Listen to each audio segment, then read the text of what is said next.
Mark సువార్త 2వ అధ్యాయం 1 నుంచి 12 వచనాలు నేను మీకోసం చదివి వినిపిస్తాను.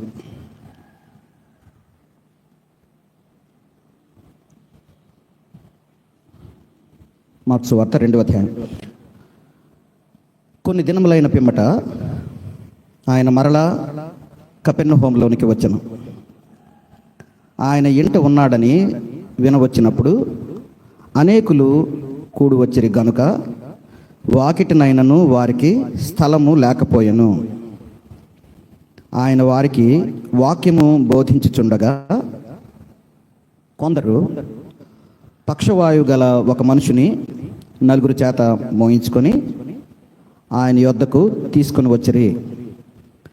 చాలామంది కూడి ఉన్నందున వారు ఆయన యొద్దకు చేరలేక ఆయన ఉన్న చోటికి పైగా ఇంటి కప్పు విప్పి సందు చేసి పక్షవాయు గలవానిని పరుపుతోనే దింపిరి.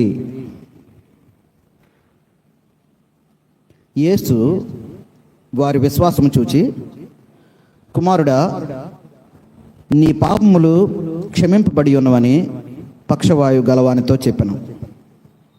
శాస్త్రులలో కొందరు అక్కడ కూర్చుండి ఉండిరి. వారు, ఇతడు ఇట్లెందుకు చెప్పుచున్నాడు? దేవదూషణ చేయుచున్నాడు కదా. దేవుడొక్కడే తప్ప పాపమును క్షమింపగలవాడెవడని తమ హృదయములలో ఆలోచించుకొనిరి. వారు తమలో తాము ఈలాగున ఆలోచించుకొనుట యేసు వెంటనే తన ఆత్మలో తెలుసుకొని, మీరు ఇలాంటి సంగతులు మీ హృదయములలో ఎందుకు ఆలోచించుకొనుచున్నారు? ఈ పక్షవాయు గలవానితో నీ పాపములు క్షమింపబడి ఉన్నవని చెప్పుట సులభమా? నీవు లేచి నీ పరుపెత్తుకొని నడుమని చెప్పుట సులభమా? అయితే పాపములు క్షమించుటకు భూమి మీద మనిషి కుమారునికి అధికారము కలదని మీరు తెలుసుకొనవలనని వారితో చెప్పి, పక్షవాయు గలవానిని చూచి, నీవు లేచి నీ పరుపెత్తుకొని ఇంటికి పొమ్మని నీతో చెప్పుచున్నానను. తత్క్షణమే వాడు లేచి పరుపెత్తుకొని వారందరి ఎదుట నడిచిపోయిన గనుక వారందరూ విభ్రాంతి నొంది, మనం ఇలాంటి కార్యములను ఎన్నడూ చూడలేదని చెప్పుకొనుచు దేవుని మహిమపరచిరి. ప్రార్థన చేసుకుందాం. మహోన్నతుడైన తండ్రి, మా గొప్ప దేవ, మీ జీవవాక్కుల ద్వారా మాతో మాట్లాడి మమ్మలను దీవించి మమ్మలను మార్చి విశ్వాసమందు బలపరిచి ఈ ప్రదేశం నుంచి పంపించమని, అలా మమ్మల్ని చేయడానికి మీ కుమారుడైన యేసుక్రీస్తుని పంపించినందుకు సంతోషిస్తూ యేసుక్రీస్తు వారి దివ్యమైన నామంలో ప్రార్థించి వేడుకుంటున్నాము తండ్రి, ఆమెన్. చాలాసార్లు యేసుక్రీస్తు అంటే క్రైస్తవులకే చులకన భావన. పెద్దగా దేవుని యొక్క గొప్పతనం చాలాసార్లు మనకు అర్థం కాదు. కానీ క్రైస్తవేతరుడు, క్రైస్తవుడిగా పిలవబడని వ్యక్తి, భారతదేశంలో చదువుకున్న ప్రతి ఒక్కరికి తెలిసినటువంటి వ్యక్తి, భారతదేశం తరపున అమెరికా దేశానికి వెళ్ళి చికాగో నగరంలో తన ప్రత్యేకతను తన యొక్క ప్రసంగం ద్వారా చాటి చెప్పుకున్నటువంటి వ్యక్తి. బహుశా మీకు మనసులో ఆయన ఎవరో మీకు తెలిసి ఉంటుంది. భారతదేశంలో చదువుకున్న ప్రతి వ్యక్తి ఆయన పేరుని వింటారు, ఆయన కూర్చొని చదువుతారు. ఒక్కసారైనా వాళ్ళ చెవుల్లో వింటారు, ఆయన క్రైస్తవుడని ఏ గ్రంథంలో కూడా రాయబడలేదు. కానీ ఆయన యేసుక్రీస్తు గురించి మాట అన్నాడు. నజరేయుడు అనేటువంటి యేసుక్రీస్తు జీవించినటువంటి దినాల్లో, పాలస్తీనాలో యేసుక్రీస్తు వారు జీవించిన దినాల్లో నేనుంటే యేసుక్రీస్తు యొక్క పాదాలను నా కన్నీళ్లతో కాదు, నా గుండెలోంచి వచ్చే రక్తంతో కడిగి ఉండేవాడిని అన్నాడు. నజరేయుడైన యేసుక్రీస్తు వారు పాలస్తీనాలో జీవించినటువంటి దినాల్లో నేనుంటే యేసుక్రీస్తు యొక్క పాదాలను నా కన్నీళ్లతో కాదు నా గుండెలోంచి వచ్చే రక్తంతో కడిగి ఉండేవాడిని. స్వామి వివేకానంద కోసం నేను మాట్లాడుతున్నాను. స్వామి వివేకానంద ఈ మాటలు చెప్పాడు. స్వామి వివేకానంద యేసుక్రీస్తుని గురించి అలాంటి మాటలు చెప్పడానికి కారణం ఏంటి? యేసు యొక్క గొప్పతనం ఆయనకి ఎలా అర్థమైంది అడగాల. ఆయన క్రైస్తవుడా, క్రైస్తవేతరుడా? మనం చనిపోయిన తర్వాత పరలోకంలో ఆయన చూస్తామా లేదో నాకు కరెక్ట్గా తెలియదు, కానీ తప్పకుండా యేసుక్రీస్తు యొక్క గొప్పతనాన్ని, ప్రత్యేకతను స్వామి వివేకానంద అర్థం చేసుకున్నాడు. దర్యావేషు రాజు దానియేలుని చూసి అర్థం చేసుకున్నాడు. దానియేలు జీవించినటువంటి దినాల్లో నెబుకద్నెజరు, దర్యావేషు, కోరెషు, బెల్షస్సరు, నలుగురు రాజుల కాలంలో దానియేలు అద్భుతంగా జీవించాడండి. నలుగురు రాజుల కాలంలో సుమారు 70 సంవత్సరాలు ఉద్యోగం చేశాడు. 60 సంవత్సరాలు కాదు, 70 సంవత్సరాలు ఉద్యోగం చేశాడు. 20 సంవత్సరాల వయసులో ఆయనకి ఉద్యోగం వచ్చింది. 17 సంవత్సరాలు, 16, 17 సంవత్సరాలు అంటే చాలా చిన్నపిల్లలు, ఇంటర్మీడియట్ చదువుతున్నటువంటి, 10th క్లాస్ పాస్ అయినటువంటి ఆ వయసులో బానిసలుగా బబులోను దేశానికి వెళ్ళాడు. వెళ్ళిన తర్వాత దేవుని యొక్క గొప్పతనాన్ని తన జీవితం ద్వారా, తన యొక్క ప్రవర్తన ద్వారా ప్రపంచానికి చూపించే ప్రక్రియలో బబులోను దేశంలో చూపించాడు. తన యొక్క పవిత్రత ద్వారా. ఇవన్నీ బహుశా వివేకానందుడికి తెలిసి ఉంటాయి. వివేకానందుడికి ఉండేటువంటి ఒక లక్షణం ఏంటంటే, ఒక పుస్తకంలో ఫస్ట్ పేజీ చదివి చివరి పేజీ కూడా చదివిస్తే, ఆయన గురించి పెద్దవాళ్ళు చెప్పింది, మా టీచర్ తెలుగు పండితులు నాకు చెప్పింది ఏంటంటే, ఒక పుస్తకాన్ని మొదటి పేజీ చదివి చివరి పేజీ చదివితే మధ్యలో ఏ పేజీలో ఏముందో చెప్పగలడట. అంత విద్వాంసుడు వివేకానందుడు. అలాంటి విద్వాంసుడు విశ్వాన్ని సృజించినటువంటి యేసుక్రీస్తు యొక్క గొప్పతనాన్ని అర్థం చేసుకొని ఆయన కాలంలో నేను జీవించుంటే ఆయన పాదాలని నా కన్నీళ్ళతో కాకుండా నా గుండెలోంచి వచ్చే రక్తంతో కడిగి. అవునండి, మన దేవుడు అలాంటి గొప్ప దేవుడు. చాలాసార్లు మనకు అర్థం కాదు మన యొక్క దేవుని యొక్క గొప్పతనం.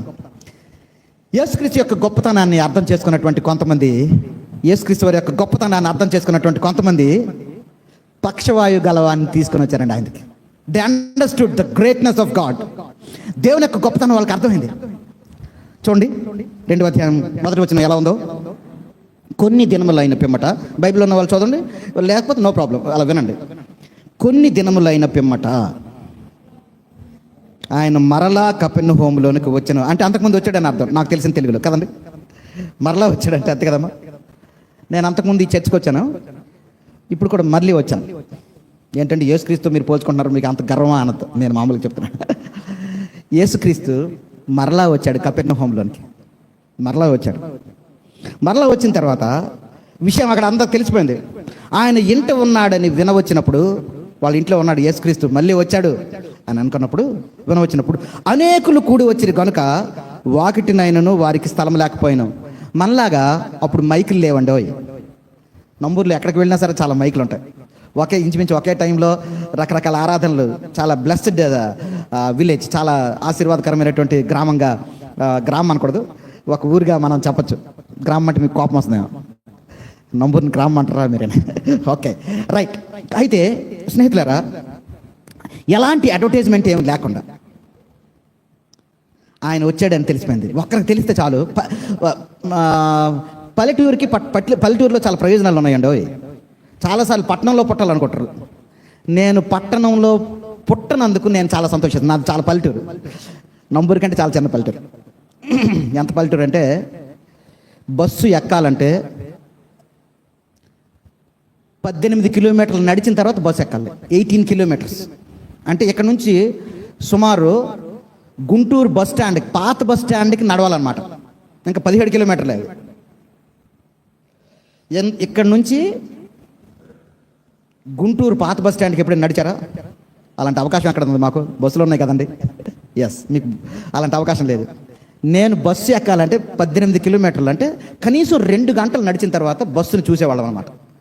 నేను ఫస్ట్ క్లాస్, సెకండ్ క్లాసు, 2వ తరగతి, 3వ తరగతి, 5వ తరగతి చదువుతున్నప్పుడు, నేను 7వ తరగతి చదువుతున్నప్పుడు 3 కిలోమీటర్ల దూరంలోకి బస్సు వచ్చింది.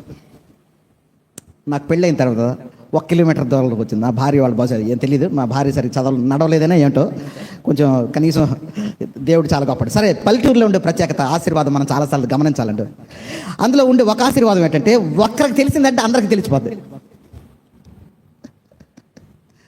అపార్ట్మెంట్స్లో అనుకోండి, పట్టణంలో ఇంట్లో వాళ్ళు ఎలా ఉన్నా, వాళ్ళు ఎలాంటి సెలబ్రేషన్ చేసుకున్నా, చచ్చిపోయినా, హత్య చేసుకున్న వాళ్ళు కుళ్ళిపోయి వాసన వస్తే అప్పుడు గవర్నమెంట్ వాళ్ళకి లేదా పోలీసు వాళ్ళకి కంప్లైంట్ చేస్తారు. అది పట్టణంలో ఉండే ప్రత్యేకత. కానీ పల్లెటూరులో ఉండే ప్రత్యేకత ఏంటంటే, ఒకరికి తెలిస్తే టకటకటక అక్కలకు తెలిసిందంటే నాకు తిరిగిలేదు కదా, చాలా బాగా అంటే నా ఉద్దేశం అక్క వాళ్ళు, అన్నవాళ్ళు అందరూ మంచోళ్ళే. ఒక విషయం తెలిస్తే చాలా సులభంగా మనం చెప్పగలం, చాలా వేగం వెళ్ళిపోద్ది. ఎస్, అలా యేసుక్రీస్తు వారు వచ్చారని అందరికి తెలిసిపోయిందండి. ఆయన చూడండి, ఆయన ఏంటండి, ఆయన ఎంటూ ఉన్నాడని వినవచ్చినప్పుడు, విన్నారంతే ఎవరు, అక్కడ ఉండేటువంటి ప్రజలు వినవచ్చినప్పుడు అనేకులు కూడి వచ్చిరు కనుక వాకిటినైనను వారికి స్థలం లేక అనేకులు వచ్చారండి. విన్నారంతే, మీరు రండి అని ఆహ్వానం లేదు అక్కడ. చాలాసార్లు మైక్లో పాస్టర్ గారు చెప్పాలన్నమాట, సమయం అవుతుంది, స్నేహితులరా, ప్రియులరా, మనం త్వరగా ఆరాధనకి రావాలి అని. ఓకే, మంచిది, పాస్టర్ గారిని అభినందించాలి. అది విని వచ్చిన వాళ్ళని కూడా అభినందించాలి తప్పకుండా. మీరు అందరూ అలా వచ్చారు అంటే మీరు మంచిగా అనుకోండి, మీరు అడ్వర్టైజ్మెంట్ లేకపోతే పాస్టర్ గారు పిలవకపోయినా వచ్చారు, మీరు చాలా సంతోషం. అలా ఆయన ఇంట ఉన్నాడని వినవచ్చినప్పుడు కొంతమంది వచ్చిరి కదండి. చూడండి దేవుని వాక్యం చూడండి. నా బైబిల్లో ఎలా ఉందంటే, మీ బైబిల్ కూడా అలాగే ఉంటుంది.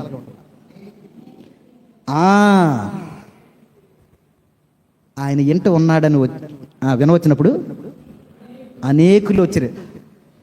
ఎలా ఉందంటే, యేసుక్రీస్తు వారు ఉన్న ఆ ఇల్లు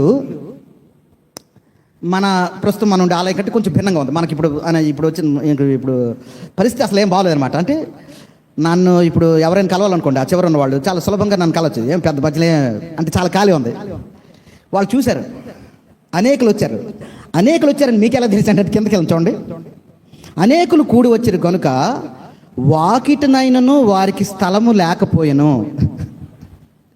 ఇంకా అంటే యేసుక్రీస్తు వారు ఎంత ప్రసిద్ధుడైపోయాడు, పేరు ప్రతిష్టలు కలిగినటువంటి యేసుక్రీస్తు యొక్క ప్రేమ, యేసుక్రీస్తు వారు స్వస్థపరిచే విధానం, యేసుక్రీస్తు ప్రజలతో మాట్లాడే విధానం, ఆయన చూసే విధానం, ఎవరైనా అనారోగ్యంగా ఉంటే వాళ్ళని బాగు చేసే విధానం, ఆయన గొప్పతనం, ఆయన యొక్క మంచితనం అంతా కూడా చాలా ఊర్లకు వెళ్ళిపోయిందండి. ఈ ఊరికి కూడా, కపెర్నహూం కూడా ఆయన తరచుగా వచ్చేవాడు. ఎస్, వెళ్ళిపోయింది. ఆయన ఇంటి ఉన్నాడు, వచ్చారు, యేసుక్రీస్తు వచ్చారట, అవునా, కమా అమ్మ రండి, అక్క చెల్లి చాలా ఆయన మాట్లాడితే ఎంత బాగుంటుందో, ఆయన మాట్లాడితే వినాలనిపిస్తుంది. ఆయన కనికరం కలిగిన హృదయం, ఆయన ప్రేమ కలిగినటువంటి ముఖం చూస్తుంటే అసలు దాహం ఐదు ఆకలేదు, అంత మంచిగా రండి అని బహుశా అక్క వాళ్ళు చిన్నవాళ్ళు తీసుకున్నాను.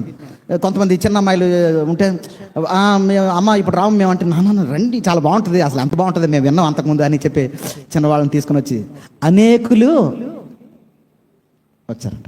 అనేకులు వచ్చి రావడం వల్ల ఏమైందండి, అనేకులు కూడి వచ్చారు కనుక వాకిటినైనను వారికి స్థలం లేకపోయాను. అది అనేకులు రావడం వల్ల వచ్చి కొంచెం ప్రమాదం. అయినా సరే రావడం ప్రమాదం అంటే యేసుక్రీస్తు దగ్గర రాలేకపోయారు. అలా ఆ ప్రమాదాన్ని కూడా చాలా ప్రయోజనకరంగా దేవుడు మార్చగలడండి. ప్రమాదకరమైన పరిస్థితులు అని చెప్పకపోయినా అంత అనుకూలంగా లేదు. యేసుక్రీస్తు దగ్గరికి వెళ్ళాలంటే చాలా కష్టమే అనే పరిస్థితులు వచ్చాయి. అసలు యేసుక్రీస్తు దగ్గరికి ఎందుకు వెళ్ళాలనుకున్నారు చూడండి. వారికి స్థలము, వాకిటినైనను వారికి స్థలం లేకపోయింది. చాలామంది వచ్చారు. 2వ వచనం చివరి భాగం, ఆయన వారికి వాక్యము బోధించుచుండగా. వాక్యాన్ని యేసుక్రీస్తు వారు ఎక్కడ ఆయన చేతిలో బైబిల్ ఉంటుంది, కానీ మొత్తం అన్నీ కూడా దేవుని వాక్యం అంతా ఆయన మనసులోనే ఉంటుంది. యేసుక్రీస్తు వారు బైబిల్ పట్టుకున్నట్టుగా నేను చూడలేదు ఏ ఫోటోలో కానీ. ఆయనే వాక్యం అండి. ఆయన నోరు విప్పితే చాలు. మనుషుడు రొట్టె వలన మాత్రం కాదు, కానీ దేవుని నోటి నుండి వచ్చు ప్రతి మాట వలన జీవించును. ఆ దినాల్లో యేసుక్రీస్తు వారు మాట్లాడితే ప్రజలు ఆనందం పొందేవాళ్ళు, ప్రజలు ఆశీర్వాదం పొందేవాళ్ళు, వాళ్ళ ఆకలి తీరేది. 3 రోజులు కూడా ఆకలి వేసేది అది వాళ్ళకి, 2-3 రోజులు, బహుశా వాళ్ళతో పాటు 3-4 డేస్ అయితే. అంటే ఆయన వాక్యం వినడం, పడుకోవడం, మళ్ళీ లేవడం. యేసుక్రీస్తు వారు ఒక సందర్భంలో మాట్లాడుతూ 3 రోజులైంది వీళ్ళందరూ వచ్చి వీళ్ళకి ఏదైనా పెట్టాలి, లేకపోతే వీళ్ళు మళ్ళీ వెనక్కి వెళ్ళినప్పుడు మోర్చిపోతారు. బహుశా వాళ్ళతో పాటు యేసుక్రీస్తు దగ్గరికి వచ్చినప్పుడు వాళ్ళతో పాటు చిన్న చిన్న క్యారియర్లు తెచ్చుకునే వాళ్ళే. మన పనికి వెళ్ళినప్పుడు మనం మనతో పాటు చిన్న క్యారియర్లు తీసుకుని వెళ్తాం కదండి. మనం కాలేజ్కి వెళ్ళినప్పుడు మనతో పాటు క్యారియర్ ఉంటుంది, లంచ్ బాక్స్ మమ్మీ పెడతారు ఏమండి. అలా యేసుక్రీస్తు వారు మాట్లాడుతున్నప్పుడు క్యారియర్లు తెచ్చుకునే వాళ్ళేమో, ఆ క్యారియర్లు కూడా అయిపోయాయి బహుశా.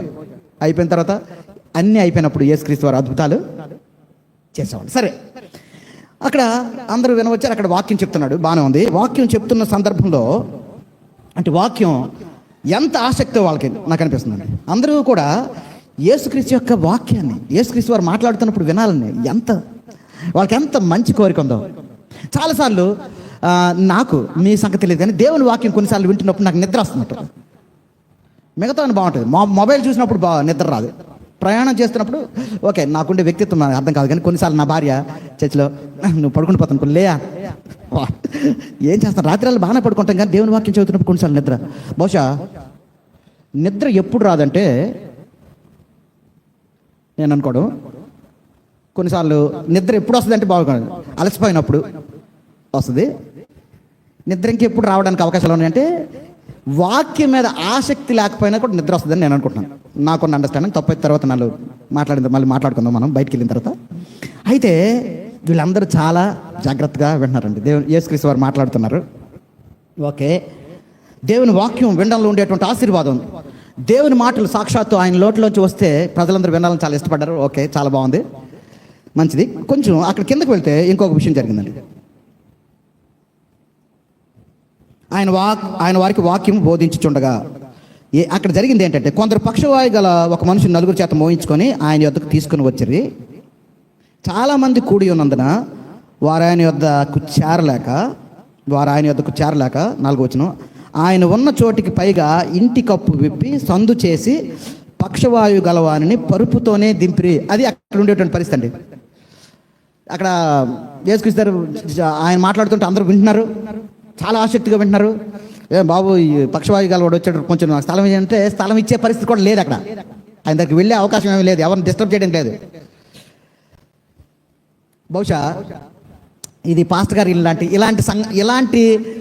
ఇలాంటి స్లాబ్ అది అయి ఉండదు నాకు తెలిసి. అంతకుముందు పాతకాలంలో పెంకుటిల్లు అని ఉండేవి, ఎప్పుడైనా చూసారా? పెంకుటిల్లో ఉండే ఒక సౌలభ్యం ఏంటంటే, ఒక 4-5 పెంకులు, ఒక 6 హాఫ్ డజన్ తీసి పైనుంచి కిందకి దిగచ్చు. ఇలాంటి స్లాబ్ అనుకోండి కష్టం. ఆ కాలంలో ఇల్లు కొంచెం మనకి అందుబాటులో ఉండేవి, మంచి పెద్ద ఇల్లు ఉండేవి, చిన్న యేసుక్రీస్తు వారు ఉండే ఇల్లు ఎంత సైజో మనకు తెలియదు కానీ మొత్తానికి వాళ్ళు ఏం చేశారంటే, పైన ఇంటి కప్పు ఏమనుందండి అక్కడ చూడండి, ఆయన ఉన్న చోటికి పైగా ఇంటి కప్పు విప్పి, అంటే అక్కడ పాసిబిలిటీ ఉంది, సందు చేసి పక్షవాయు గలవారిని పరుపుతో నిధించారు. మనలాంటి ఇల్లు కాదు, కొంచెం కప్పు తీయడానికి వీలుగా, పెంకులు తీయడానికి వీలుగా అలాంటి సౌలభ్యం అనుకున్నట్లు చూద్దాం. అలా తీయాలన్నా సరే ఎవరు ఒప్పుకోరు, ఇంటి వాండగారు ఏమైనా ఒప్పుకుంటారా? మా ఇల్లు ఏంటి అలా చేస్తాను, మా అనుమతి లేకుండా. చూడండి, చాలామంది కూడి ఉన్నదిన వారు ఆయన వద్దకు చేరలేక, ఇక్కడ చూడండి అనేకులు కూడి వచ్చారు. 2వ వచనం చాలామంది వచ్చారు, 2వ వచనంలో అనేకులు వచ్చారు. 4వ వచనంలో చాలామంది కూడి ఉందన్న, చాలామంది వచ్చారు. అనేకులన్నా చాలామంది అన్నా నాకు తెలిసినంత వరకు ఒకే అర్థం అని నేను అనుకుంటాను. అనేకులు వచ్చారు, చాలామంది వచ్చారు. ఓకే, వచ్చి ఆయన దగ్గర వెళ్ళడానికి అవకాశం లేకపోవడం వల్ల ఆయన ఉన్న చోటికి పైగా ఇంటి కప్పు విప్పి సందు చేసి పక్షవాయు గలవారిని పరుపుతోనే దింపారు. ఓకే, అంతవరకు బాగానే ఉంది. కానీ 5వ వచనం చూడండి ఎలా ఉందో. యేసు వారి విశ్వాసము చూచి, చూడండి యేసు వారి విశ్వాసం. కొందరు వచ్చారండి. ఎప్పుడు, ఎక్కడ కొందరు ఉంది? 3వ వచనం చూడండి, 3వ వచనం. కొందరు పక్షవాయు గలవాని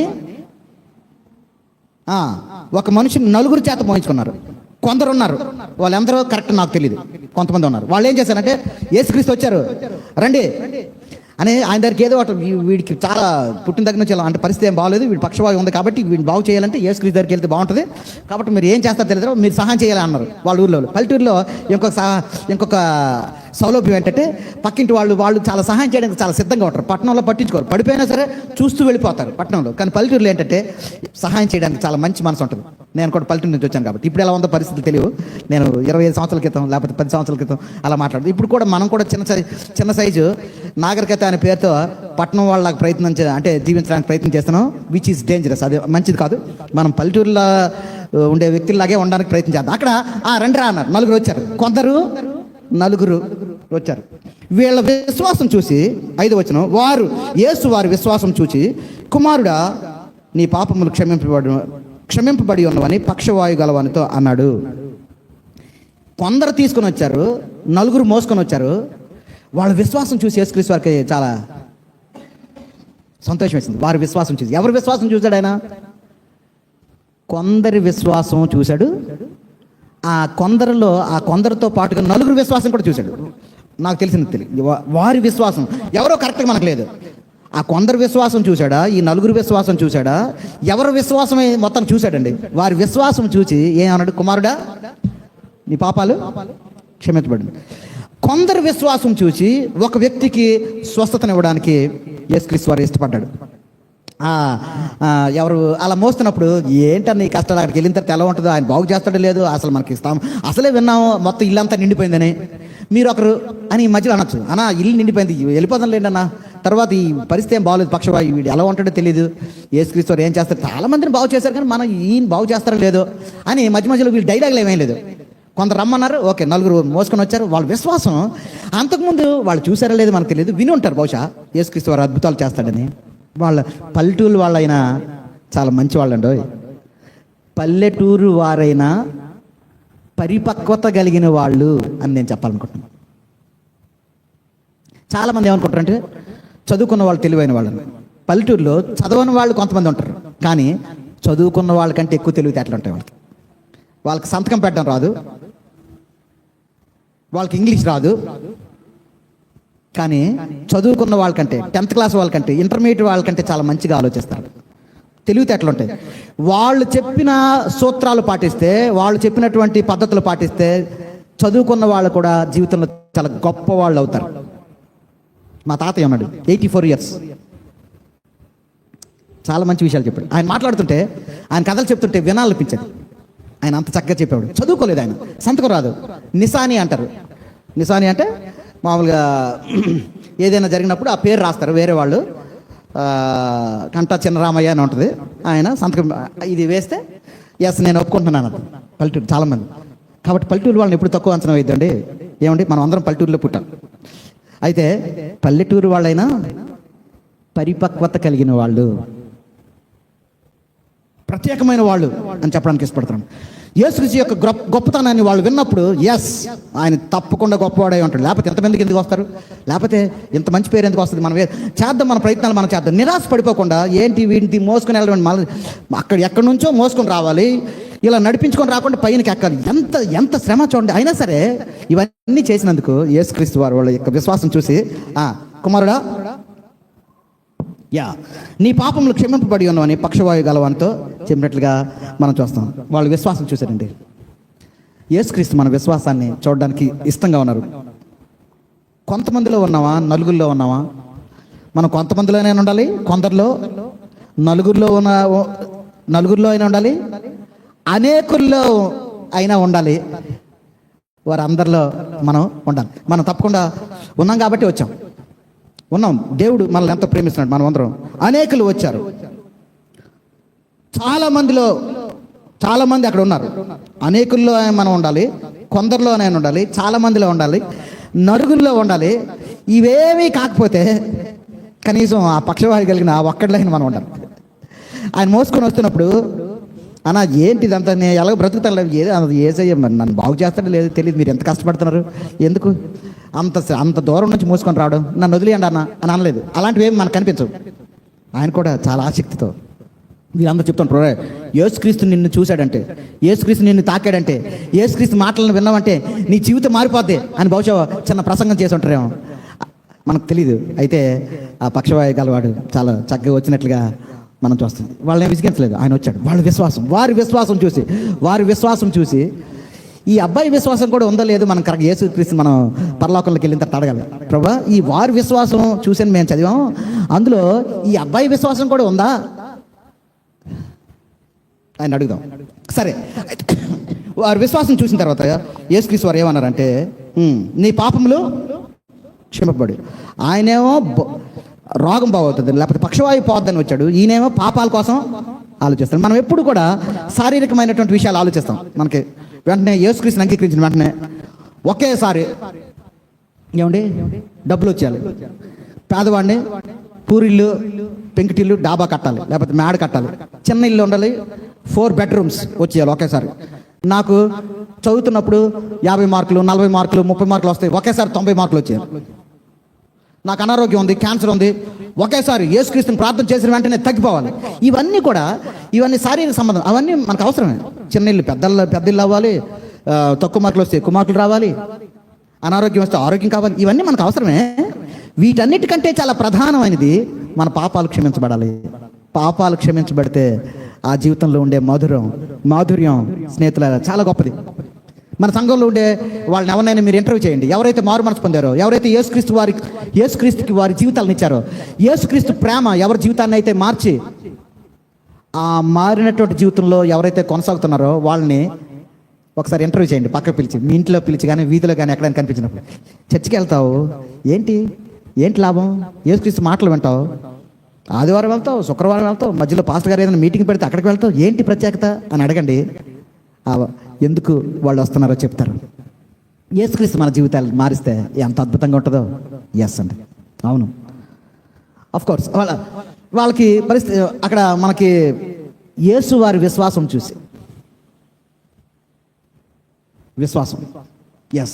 చూసి ఆయన ఆశ్చర్యపోయి, ఆయన ఏం చేశాడు, నువ్వు వెంటనే నడు అనలేదు. ఆ డైలాగ్ తర్వాత వస్తుంది.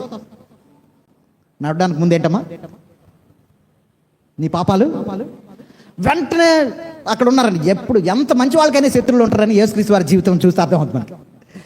ఎప్పుడైతే నీ పాపాలు క్షమించబడి ఉన్నావా అని అన్న, అంటే పాపాలు క్షమించబడడం చాలా ప్రధానమని మనం గుర్తించాలి. పాపాలు క్షమించబడి, స్నేహితులారా, పాపాలు అనేసరికి నాకు ఒక విషయం గుర్తొస్తుంది, కానీ మళ్ళీ నేను కొంచెం వీలుంటే తర్వాత చెప్తాను. పాపాలు క్షమించాలనేసరికి వెంటనే శాస్త్రులలో కొందరు 6వ వచనం అక్కడ కూర్చుండి ఉండరు. వారు ఇతడు ఇట్లెందుకు చెప్పుచున్నాడు, దేవదోషణ చేయుచున్నాడు కదా, దేవుడు ఒక్కడే తప్ప పాపమును క్షమింపగలవాడెవడని తమ హృదయములలో ఆలోచించుకొనిరి. చూడండి ఎంత అజ్ఞానం అంటే, దేవుడు ముందున్నాడు, దేవుడు మాట్లాడుతున్నాడు, దేవుడు తప్ప ఇంకెవరు క్షమిస్తారని దేవుడిని చూసి అనుకుంటున్నారు. యేసుక్రీస్తు వారిని ప్రజలు ముఖ్యంగా ఎవరంటే పల్లెటూరు వాళ్ళు కాదండి, పల్లెటూరు అయి ఉంటుంది, చదువు లేని వాళ్ళు కాదు. అక్కడ దేవుని వాక్యం ఏం చెప్తుందంటే, శాస్త్రులు అంటే దేవుని వాక్యం బాగా తెలుసు, వాళ్ళకి ధర్మశాస్త్రం బాగా తెలుసు, చాలా తెలివైన వాళ్ళు. ఒక విషయం అర్థం కాకపోతే ఇలా ఎక్స్ప్లెయిన్ చేసేవాళ్ళు. వాళ్ళకి దేవుడు అర్థం కాదు. దేవుడే ముందు ఉంటే యేసుక్రీస్తు వారు దేవుడే కదా, మీకు ఎలా తెలుసండి? మీకు ఎలా తెలుసు? ఒక్క ఉదాహరణ అక్కడే ఉంది చూడండి. యేసుక్రీస్తు వారు దేవుడు అని చెప్పడానికి ఒక అద్భుతమైనటువంటి ఆలోచన ఏంటంటే, 7వ వచనం చివరి భాగం, దేవుడు ఒక్కడే తప్ప పాపమును క్షమింపగలవాడెవడని తమ హృదయములలో ఆలోచించుకున్నారు. అంతే, హృదయాల్లో ఆలోచించుకుంటే 8వ వచనం చూడండి, వారు తమలో తాము ఈలాగన ఆలోచించుకొనుట యేసు వెంటనే తన ఆత్మలో తెలుసుకొని, మీరు ఇలాంటి సంగతులు మీ హృదయములలో ఎందుకు ఆలోచించుకుంటే బయటకు అనలేదు. ఎవరండి ఈయన, దేవుడు కదా పాపాలు క్షమించాలి, ఈయనేంటి అని ఒక్క డైలాగ్ కూడా రాలేదు. వాళ్ళు హృదయములలో ఆలోచించుకొని, వాళ్ళ హృదయాల్లో ఆలోచించుకున్న వెంటనే ఈయన ఆత్మలో తెలిసిపోయింది. ఎవరికి తెలుస్తుంది అలాగా? కొన్నిసార్లు దెయ్యానికి తెలిసింది, దేవుడికి తెలిసింది. మన అని దెయ్యానికి తెలిసిన అన్ని విషయాలు తెలియవు. దెయ్యంకుండే ఒక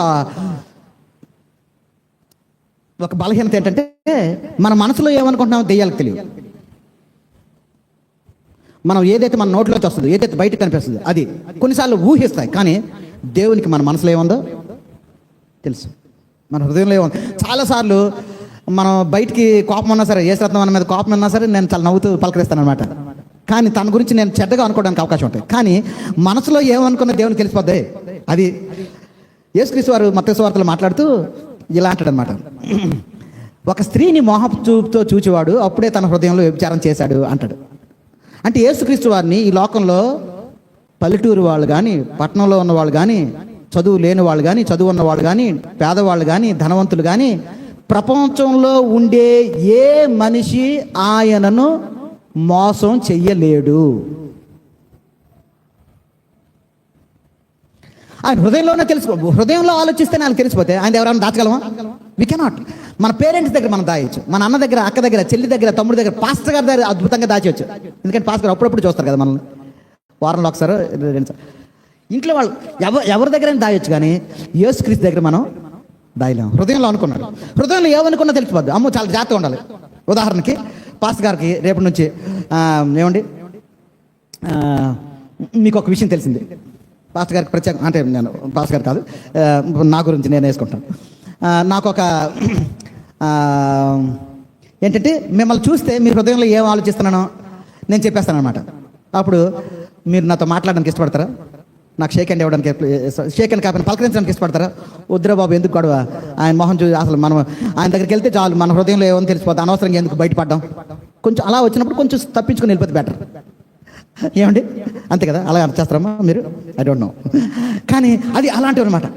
కానీ యేసుక్రీస్తు హృదయంలో ఉండే విషయాలు ఆయన గమనించగలడు. కాబట్టి మనం యేసుక్రీస్తు వారిని, దేవుడిని ఎప్పుడు మోసం చేయలేము అనే విషయం మనకి అర్థం. ఆయన దేవుడిని ఎదురుగా ఉంచి, దేవుడే కదా పాపాలు క్షమిస్తాడు, ఈయనేంటి ఇలా మాట్లాడుతున్నాడని వాడు అనుకున్నారు.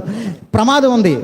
యేసుక్రీస్తు వారిని ముందే ఉంచుకొని, దేవుణ్ణి ముందే ఉంచుకొని, దేవుణ్ణి దేవుడిగా గుర్తించకుండా ఉండడానికి 100% అవకాశం ఉంది. అది ఎవరికంటే చదువు లేని వాళ్ళకి కాదు, చదువు చాలా ఎక్కువైపోయిన వాళ్ళకి, శాస్త్రులకి, పరిచయులకి, పెద్దవాళ్ళకి.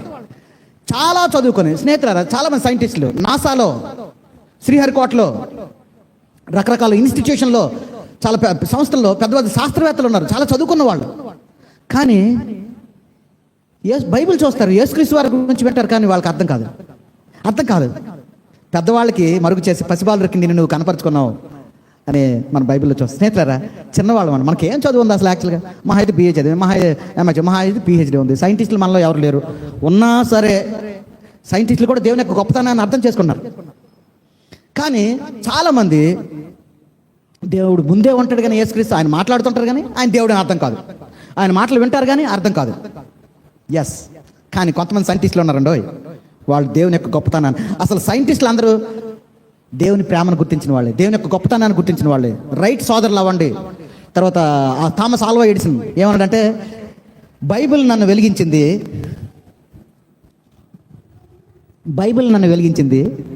ప్రపంచాన్ని నేను వెలిగించాను అన్నాడు.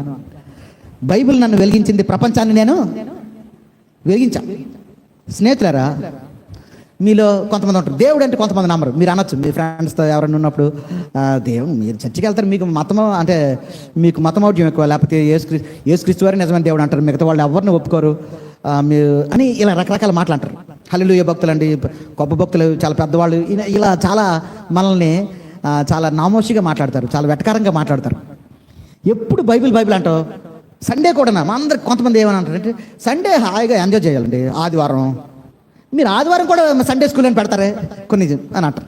ఓకే, వాళ్ళకి యేసుక్రీస్తు యొక్క మాధుర్యం అర్థమైతే పరిస్థితులు చాలా వేరుగా ఉంటాయి. సరే, ఇప్పుడు మనం ఎక్కడ ఉన్నామండి? దేవుడు ముందుగా ఉంటాడు, కానీ దేవుడు మనకు అర్థం కాడు. దేవదోషం చేస్తున్నాడు ఏంటినా? చాలాసార్లు నేను బాధపడేది ఏంటంటే, చాలామంది క్రైస్తవ కుటుంబంలో పుట్టిన తర్వాత కూడా ఇలాంటి ప్రమాదం ఉంది. క్రైస్తవ కుటుంబంలో పుట్టిన వాళ్ళందరూ క్రైస్తవులు కాదండి. సంఘానికి వచ్చిన వాళ్ళందరూ క్రైస్తవులు కాదు. దేవుని వాక్యం వింటున్న వాళ్ళందరూ క్రైస్తవులు కాదు. యేసుక్రీస్తు వారు సాక్షాత్తు మాట్లాడుతూ ఉంటే ఆ మాటలు వింటున్న వాళ్ళందరూ విశ్వాసులు కాదు. ఆ విషయాన్ని గుర్తుపెట్టుకోవాలి. కానీ వారి విశ్వాసం చూసి నీ పాపాలు క్షమి, వారి విశ్వాసం చూసి దేవుడు ఆశ్చర్యపోయాడు.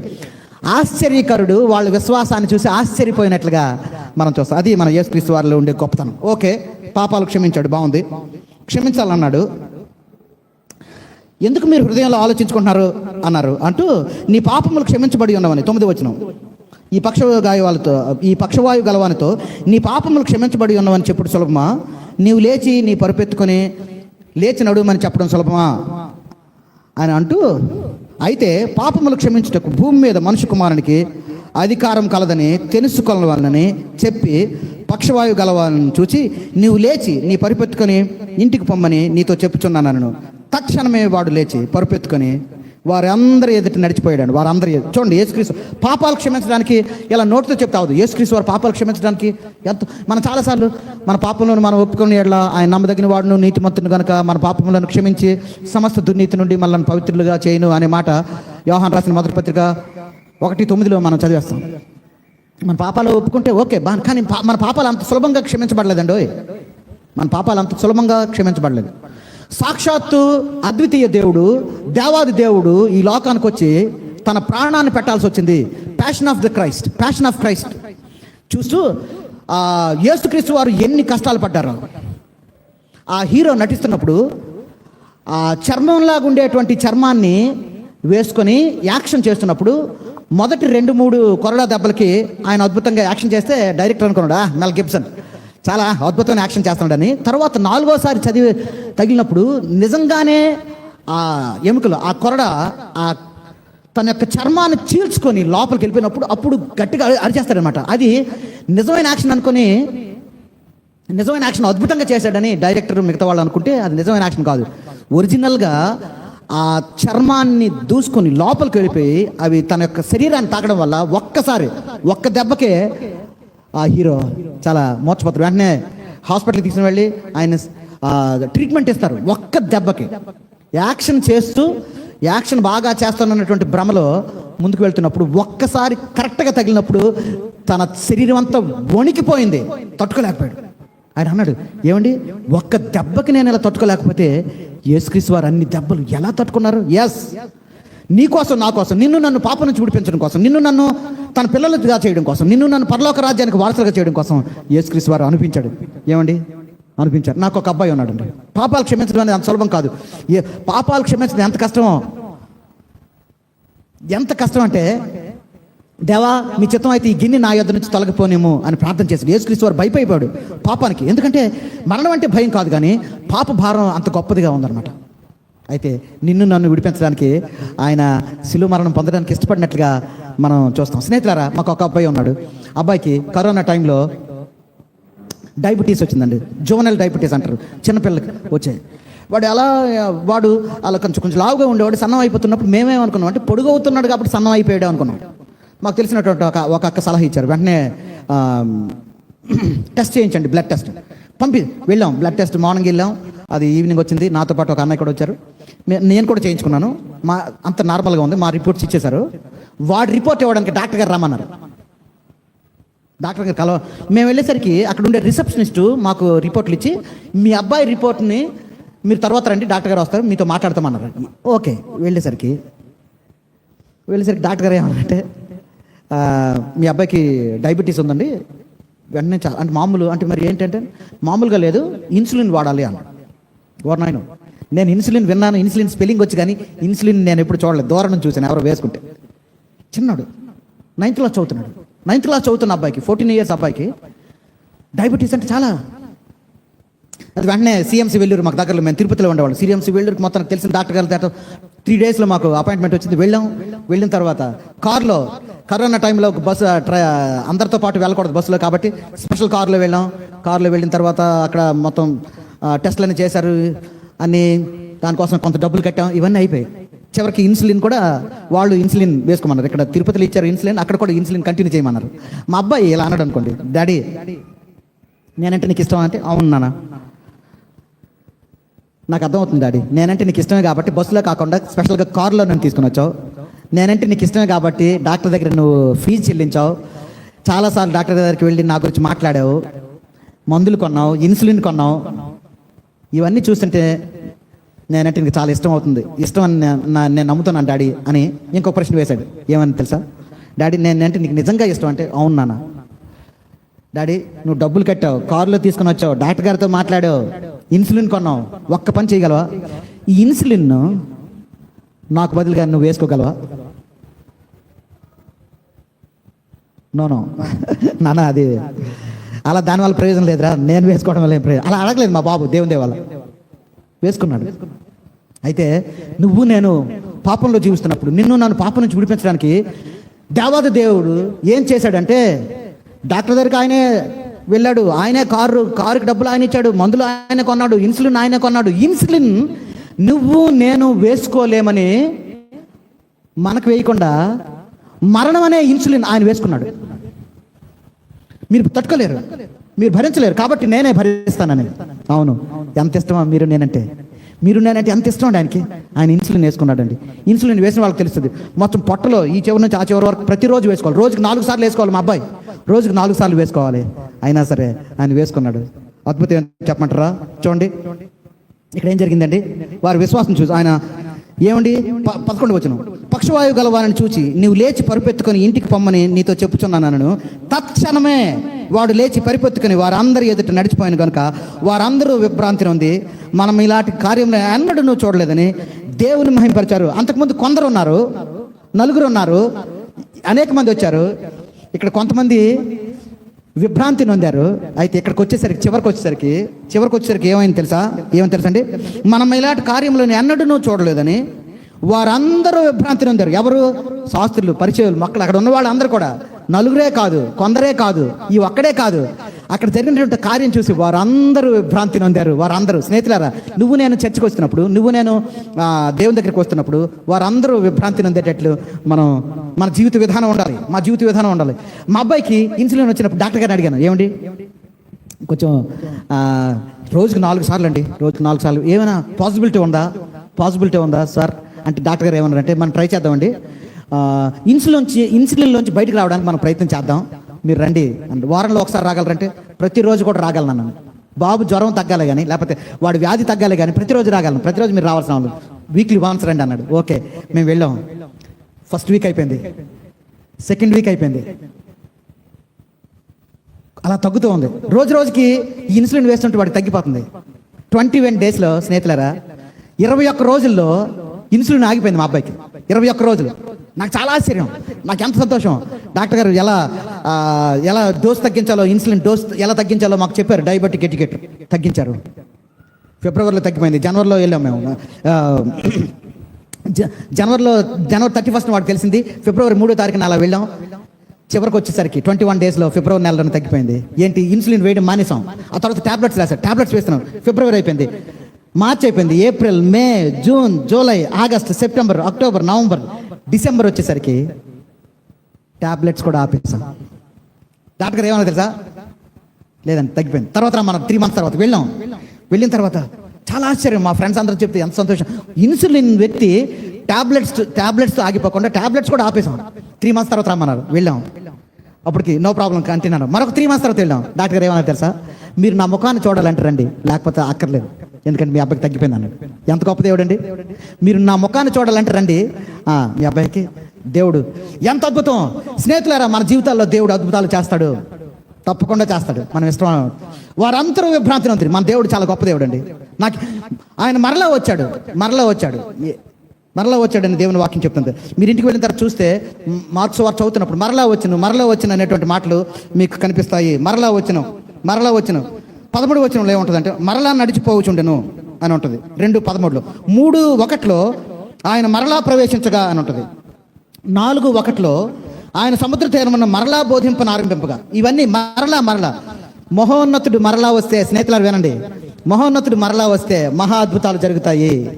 మహోన్నతుడు మరలా వస్తే ఎన్నిసార్లు వచ్చాడండి మన ఇంటికి, ఎన్నిసార్లు మన సంఘానికి వచ్చాడు, ఎన్నిసార్లు మన వ్యక్తిగత జీవితాన్ని దర్శించాడు. ఆయన మరలా వస్తూనే ఉన్నాడు. మహోన్నతుడు మరలా వస్తే మహా అద్భుతాలు జరుగుతాయి. మహా అద్భుతాలు జరిగిన తర్వాత మనం ఏం చేయాలండి? మహా అద్భుతాలు జరిగితే ఏం చేయాలి? మనం మహోన్నతుడిని మహింపరచాలి. మహోన్నతుడు మరలా వస్తే మహా అద్భుతం జరుగుతుంది. మహా అద్భుతం జరిగింది కాబట్టి మహోన్నతుడిని మనం అందరం మహిమపరచాలి. అదండి యేసుక్రీస్తు యొక్క గొప్పతనాన్ని అర్థం చేసుకున్నటువంటి వివేకానందుడు, నజరేతులో ఉండేటువంటి యేసుక్రీస్తు దినాల్లో నేను జీవించి ఉంటే యేసుక్రీస్తు యొక్క పాదాలని నా కన్నీళ్లతో కాదు, నా గుండెలోంచి వచ్చే రక్తంతో కడిగి ఉండేవాడిని అని చెప్పాడు. అలా చెప్పడానికి కారణం ఏంటి తెలుసా? యేసుక్రీస్తు మహోన్నతుడు, గొప్పవాడు. పనికిరానటువంటి నా జీవితాన్ని, మన జీవితాన్ని మార్చాడు. స్నేహితులారా, నా ఇష్టానుసారంగా నేను జీవిస్తున్నప్పుడు యేసుక్రీస్తు నా జీవితాన్ని మార్చాడు. ఆ విధంగానే మీ పాస్టర్ గారితో నాకు స్నేహం ఏర్పడింది. 34 సంవత్సరాల క్రితం యేసుక్రీస్తు వారు నా జీవితాన్ని మార్చాడు. 1990 నవంబర్ 1వ తారీఖున ఎవరూ మార్చలేనట్టు నా జీవితాన్ని యేసుక్రీస్తు వారు మార్చారు. 1998 నుంచి యేసుక్రీస్తు యొక్క సేవలో ఉన్నాను. స్నేహితులారా, ఎంత గొప్ప దేవుడు. మీరందరూ మీకు అవకాశం ఇస్తే చాలా సాక్ష్యాలు. ఏమండి, మీ జీవితమే కాదు సార్, యేసుక్రీస్తు నా జీవితాన్ని కూడా మార్చాడు. ఈ మహోన్నతుడు మరలా వస్తే మహా అద్భుతం చేశాడు. మహా అద్భుతం ఏంటంటే పక్షవాయువు మారిపోవడము, లేకపోతే షుగర్ వ్యాధి తగ్గిపోవడమే కాదండి, అవి కూడా అద్భుతమే. మా అబ్బాయికి షుగర్ వ్యాధి తగ్గింది. దానికంటే అద్భుతం మా అబ్బాయి జీవితంలో ఏం జరిగింది తెలుసా? యేసుక్రీస్తు వారు నిజమైన దేవుడు అని ఆయన తెలుసుకున్నాడు. నా జీవితంలో నాకు క్యాన్సర్ రాలేదు, పక్షవాయువు రాలేదు, ఏమండి షుగర్ లేదు, దేవుని దేవాలు బీపీ షుగర్ ఏమీ లేదు ఈ రోజు వరకు కూడా. కానీ వీటన్నిటికంటే గొప్ప అద్భుతం నా జీవితంలో ఏం జరిగిందో తెలుసా? పాప రోగం నుంచి, ఆ భయంకరమైనటువంటి పరిస్థితి నుంచి యేసుక్రీస్తు వారు నన్ను క్షమించాడు. ఇప్పుడు చనిపోతే దేవుని దగ్గరికి వెళ్తానని నమ్మకం ఉంది. ఇలా వెళ్తూ నంబూరు ఆఫీస్కి వెళ్తూ యాక్సిడెంట్లో ఎవరైనా గుద్దేసినా లేకపోతే ఏం చనిపోయినా ఆయన బిందాస్, డెఫినెట్గా 99% చచ్చిపోనండి. రేపు మీకు కనిపిస్తాను మీరు నంబూరులో ఉంటే. అయితే పొరపాటున చచ్చిపోయినా దేవుని దగ్గర ఉంటానని నమ్మకం దేవుడు నాకు ఇచ్చాడు. ఇక్కడ ఉన్న వాళ్ళందరూ స్నేహితులారా, ఇప్పటికే మీ హృదయాలను యేసుక్రీస్తు వారికి ఇస్తే చాలా సంతోషం. ఆయన మరలా వచ్చాడు, మరలా నువ్వు వాక్యం వినేటట్లు ఆయన చేశాడు. మరలా మన ఇంటికి వచ్చాడు, మరలా మన ఊరికి వచ్చాడు, మరలా మన జీవితాన్ని దర్శించాడు. మరలా వచ్చినటువంటి మహోన్నతుని మనం నిరాశపరచకుండా ఆయనకి మన విధేయత చూద్దాం. ఆయన మన విశ్వాసం చూసి పొంగిపోయే విధంగా, మన జీవితాల్లో అద్భుతం చేసే విధంగా ఆయనకు అవకాశం ఇద్దాం. అలా బహుశా వివేకానంద అవకాశం ఇచ్చాడు, మాకు తెలియదు. నేను అవకాశం ఇచ్చాను 34 సంవత్సరాల క్రితం, 35 సంవత్సరాల క్రితం. మీలో కొంతమంది అవకాశం ఇచ్చారు. పొరపాటున ఇక్కడ ఉన్న వాళ్ళు ఎవరైనా ఇంకా ఆయనకి అవకాశం ఇవ్వకపోతే ఇదే అనుకూల సమయం, నేడే రక్షణ దినం. దేవునికి అవకాశం ఇద్దాం. దేవా, పక్షవాయువు గలవాని జీవితంలో నువ్వు చేసిన అద్భుతం నాకు కూడా చేయండి తండ్రి. శ్రీనివాస్ అన్న వాళ్ళ అబ్బాయి జీవితంలో నువ్వు చేసినటువంటి అద్భుతం, ఇన్సులిన్ నుంచి టాబ్లెట్ నుంచి నార్మల్గా అయిపోవడానికి నువ్వు సహాయం చేసావే, అలాంటి అద్భుతమే నా జీవితంలో కూడా చేయు. I'm willing to accept. నేను నిన్ను అంగీకరించాలని ఇష్టపడుతున్నాను. మరో వివేకానందులా నీ యొక్క ప్రేమను, నీ యొక్క గొప్పతనాన్ని ప్రపంచానికి చాటి చెప్పే గొప్ప వ్యక్తిగా నన్ను చేయి తండ్రి. అనేకులు అక్కడ ఉన్న వాళ్ళందరూ విభ్రాంతి నొంది నిన్ను మహింపరిచే విధంగా అక్కడ ఎలా జరిగిందో నా జీవితం ద్వారా కూడా అలా చేయి తండ్రి. ఆయనతో చేద్దాం రండి.